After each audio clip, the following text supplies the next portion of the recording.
नमस्कार, आप देख रहे हैं मनी 9 और मैं हूं आपके साथ विशाल शर्मा। जिस तरह से देखिए वेस्ट ईस्ट एशिया में जो है बढ़ती हुई जियोपॉलिटिकल टेंशंस भारत के लिए कहा जा रहा है कि अब खतरा नहीं है बल्कि एक बड़ा मौका बन सकती है। अब क्या कहा गया है इस रिपोर्ट में, उसको आसान भाषा में समझने की कोशिश करते हैं।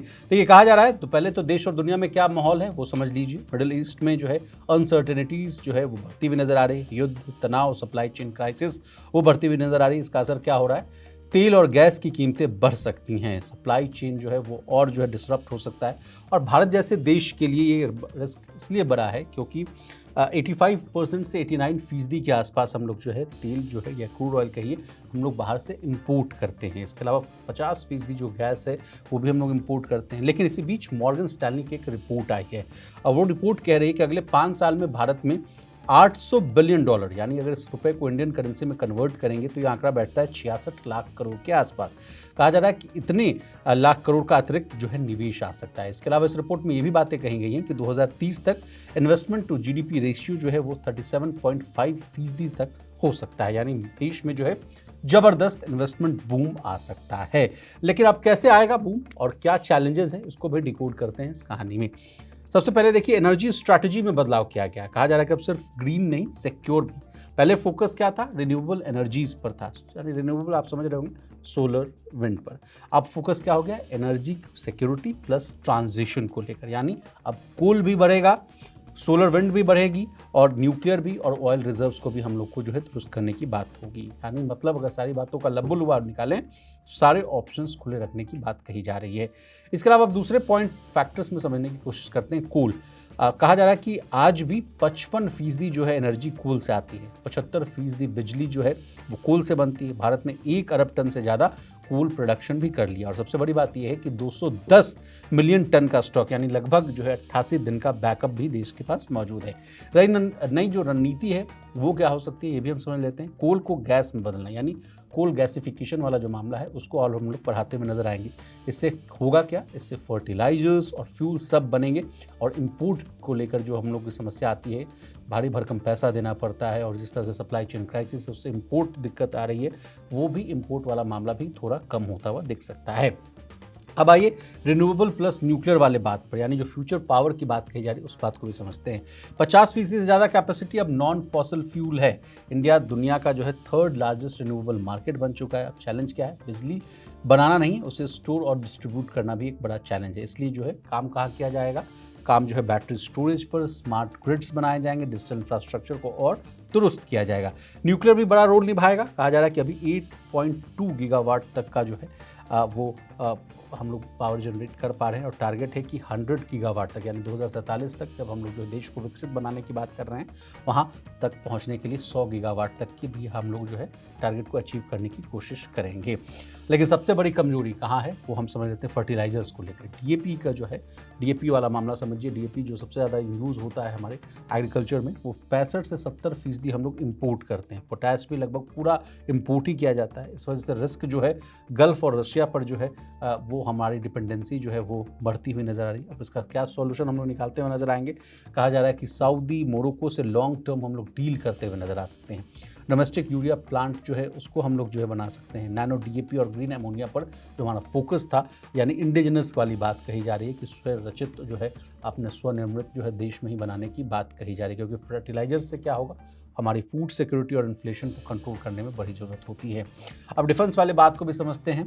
कहा जा रहा है कि अभी डिफेंस पर स्पेंडिंग जो है हमारी जो है वो 2% है जीडीपी की, टारगेट 2.5% करने की है, यानी 75% जो खरीद है वो भारत में ही होती हुई नजर आ रही है। ग्रोथ के लेकर बात कर लेते हैं। कहाँ?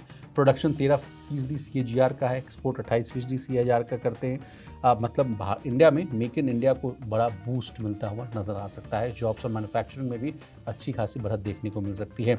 अब कहाँ मौका जो है वो छुपा हुआ है वो भी हम जान लेते हैं। डाटा सेंटर को लेकर कहा जा रहा है कि इंडिया बन सकता है ग्लोबल हब, क्योंकि कंपनियां जो हैं चाइना रिस्क कम करना चाहती हैं। डेटा का लोकलाइजेशन का जो रूल्स है उसको जो है फॉलो करना चाहती हैं। प्रोजेक्शन ये है कि 1.8 गीगावाट को बढ़ाकर हम लोग 10.5 गीगावाट तक कर सकते हैं हैं 2031 तक, यानी यहाँ भी $60 बिलियन का मौका नज़र आ सकता है। बड़ी कंपनियों का नाम जो इसमें आ सकते हैं वो है Microsoft, Amazon, Google, Reliance industries, Adani group और TCS। अब रेमिटेंस वाली बात को भी समझ लेते हैं, यहाँ भी बहुत जो है सपोर्ट सिस्टम जो है वो छुपा हुआ नज़र आ सकता है। भारत को जो है कहा जा रहा है $138 बिलियन का रेमिटेंस जो है वो मिला है।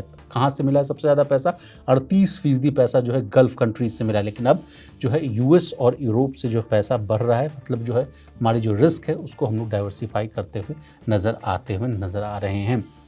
अब तो ये तो बात हुई मॉर्गन स्टैनली की रिपोर्ट की, इसमें कुछ चैलेंजेस की भी बात कही जा रही है और कुछ अपॉर्चुनिटीज़ की भी बात कही जा रही है, लेकिन अब वार्निंग्स की बात हो रही है, तो उसमें एक दो कहानी और है जिसको मैं आपको जोड़कर समझाना चाहता हूँ। देखिए इस समय जो है मूड और माहौल बाजार का क्या ग्लोबल पर्सपेक्टिव पर देखिए बहुत ख़राब नज़र आता हुआ दिख रहा है।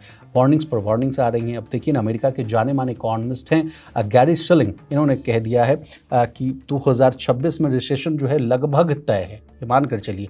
और साथ ही साथ इन्होंने ये भी कह दिया कि स्टॉक मार्केट में 20 से 30% का जो है वो गिरावट यानी फॉल आ सकता है। आप कौन है गैरी शिलिंग, ये भी जान लीजिए। 2008 में जो सब प्राइम क्राइसिस आई थी उसका प्रेडिक्शन इन्होंने किया था, इसलिए मार्केट जो है उनकी बातों को हल्के में नहीं लेता है। अमेरिका के जाने माने इकोनॉमिस्ट हैं।